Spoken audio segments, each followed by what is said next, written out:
Happy birthday, mommy. We love you. We celebrate you.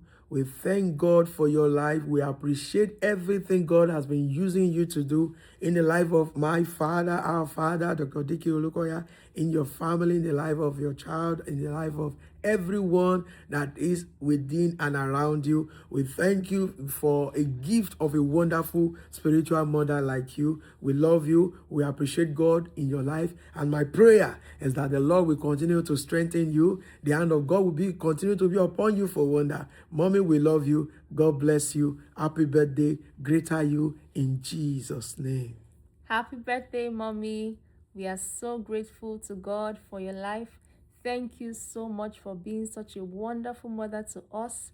Thank you for being so caring and loving. Thank you for all your labor of love.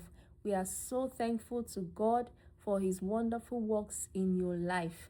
And we pray that the glory of God shall continue to radiate over you and your family. Amen. As you have been a blessing to us, to this church, to this generation, we pray that the hands of God shall not depart from you. Amen. In the name of Jesus. Amen. God bless you, mommy. We Amen. appreciate you so much and we love you so much.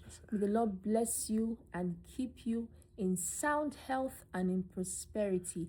In the name of Jesus. Amen. Happy birthday, Happy birthday, mommy. We love you.